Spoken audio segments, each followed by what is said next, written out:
ഇൻഫോസിസിന്റെ founding ചെയർമാനായിരുന്ന നാരായണമൂർത്തിയുടെ ഭാര്യ സുധാമൂർത്തി അവർ ഈയിടെ പറഞ്ഞൊരു കാര്യം, ഈ സാധാരണ ലോക്കൽ ബസ്സുകളിലും ട്രെയിനിലും ഒക്കെ സഞ്ചരിക്കുമ്പോഴാണ് നമ്മൾ സാധാരണക്കാരുടെ ജീവിതം മനസ്സിലാക്കുന്നത്, നമുക്കൊരു സാധാരണക്കാരനായി മാറാൻ കഴിയുക എന്നത്. നമ്മൾ പലപ്പോഴും പുതിയ ആളുകളെ കാണുന്നതും പരിചയപ്പെടുന്നതൊക്കെ ബസ്സിലോ ട്രെയിനിലോ ഒക്കെ യാത്ര ചെയ്യുമ്പോഴാണ്.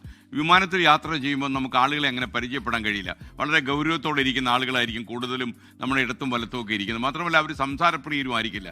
വളരെ ലോകം മറിക്കാനുള്ള ചിന്താശേഷിയുമായി വിമാനത്തിനുള്ളിൽ കയറുന്ന ഒരുപാട് ആൾക്കാരെ ഞാൻ കണ്ടിട്ടുണ്ട്.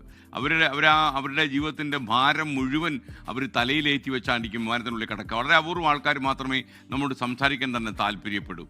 അപ്പോൾ ട്രെയിനും ബസ്സും ഒക്കെയാണ്. അപ്പോൾ എന്തൊക്കെ യാത്രാ സൗകര്യങ്ങൾ നമുക്കുണ്ടെന്ന് പറഞ്ഞാലും ഒരു ബസ്സിൻ്റെ സൈഡ് സീറ്റിലൊക്കെ ഇരുന്ന് പാട്ടൊക്കെ കേട്ട് അങ്ങനെ പോകുന്ന ആ രസമുണ്ടല്ലോ, മറ്റൊരു യാത്രയ്ക്കും കിട്ടുമെന്ന് എനിക്ക് തോന്നുന്നില്ല. ബസ് യാത്രകൾ നമ്മുടെ ചരിത്രത്തിൻ്റെ ഭാഗം കൂടിയാണ്. ലോകത്തിൽ ഏറ്റവും നീളം കൂടിയ